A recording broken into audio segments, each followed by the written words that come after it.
महिलाएं सीता जी की इन बातों को जीवन में अगर शामिल कर लेती हैं तो उन महिलाओं का दाम्पत्य जीवन सुखमय बन जाएगा। नमस्कार प्रिय दर्शकों, स्वागत है आप सभी का हमारे चैनल स्पिरिचुअल फील एसआर में। चैनल पर नए हैं तो चैनल को जरूर सब्सक्राइब करें और वीडियो को अंत तक देखें ताकि आपका घर भी सुखमय हो जाए। देखिए, भगवान श्री राम व माता जानकी सीता जी का चरित्र सबसे उत्तम और आदर्श माना जाता है। वाल्मीकि रामायण के अनुसार माता सीता ने जब दाम्पत्य जीवन में प्रवेश किया था तब से लेकर अंतिम समय तक संघर्ष ही संघर्ष माता जी को करना पड़ा, लेकिन हर परिस्थिति में उन्होंने पवित्रता और पवित्र धर्म का पालन करते हुए पूरे परिवार को माला के मोतियों की भांति एक सूत्र में पिरोए रखा। एक श्रेष्ठ पत्नी, एक उत्तम बहू, प्रजाजनों के लिए मातृतुल्य महारानी और एक ऐसी माँ जिसने विपरीत परिस्थिति में भी अपनी संतानों को महान संस्कारित वीर योद्धा बनाए।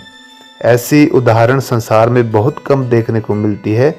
अगर माता सीता के जीवन की इन बातों को वर्तमान की स्त्रियां जीवन में अनुसरण करने लगें तो दाम्पत्य जीवन सुखमय हो जाता है। नंबर 1 पर देखिए, माता सीता का समर्पण। पहली सीख है कि माता सीता का समर्पण।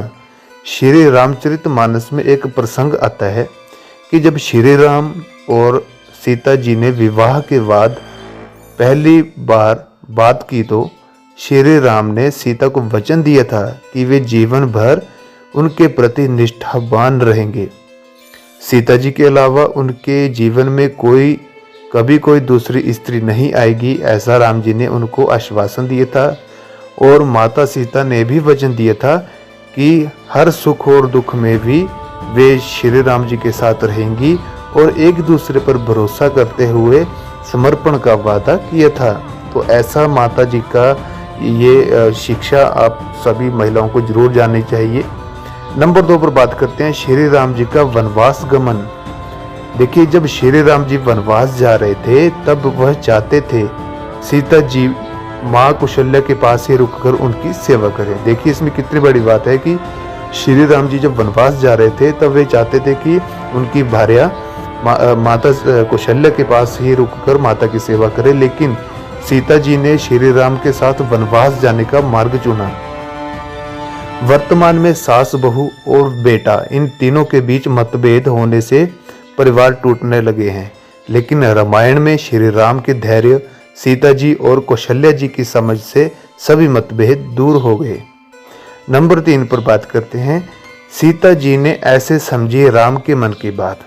देखिए, केवट की नाव में जब सीता जी ने श्री राम के चेहरे पर संकोच के भाव देखे तो सीता जी ने तुरंत ही अपनी अंगूठी उतारकर उस केवट को भेंट में देनी चाहिए, लेकिन केवट ने अंगूठी नहीं ली। केवट ने कहा कि वनवास पूरा करने के बाद लौटते समय आप मुझे जो भी उपहार देंगे मैं उसे प्रसाद समझकर स्वीकार कर लूंगा। नंबर 4 पर देखते हैं, सीता जी के चेहरे पर संकोच। एक बार श्री राम जी के चेहरे पर संकोच के भाव देखते ही सीता जी समझ गई कि राम केवट को कुछ भेंट करना चाहते हैं, लेकिन उनके पास देने के लिए कुछ भी नहीं था। यह बात समझते ही सीता जी ने अपनी अंगूठी उतारकर केवट को देने के लिए आगे कर दी। नंबर 5 पर श्री राम के साथ वनगमन। सीता जी और राम जी वन में साथ रहे। उनकी यह बात इंगित करती है कि पति पत्नी गृहस्थी की धुरी होते हैं। ऐसी सफल गृहस्थी ही सुखी परिवार का आधार होती है।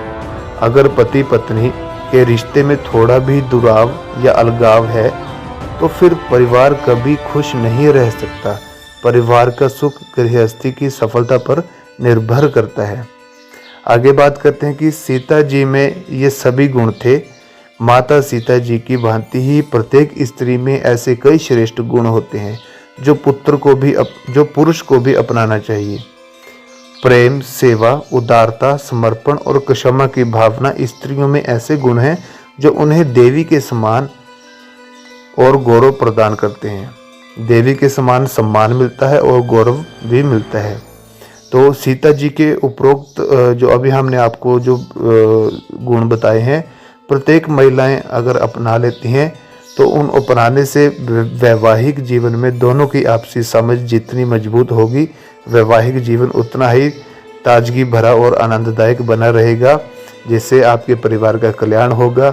और उम्मीद करता हूँ कि आपको ये जो सीता माता जी के जीवन की जो सीख है वो आपको ज़रूर अच्छी लगी होगी। और आप इससे क्या समझे, कमेंट में जय श्री राम सीताराम लिख सकते हैं, ज़रूर लिखना अगर आप प्रिय भक्त हैं तो भगवान जी के।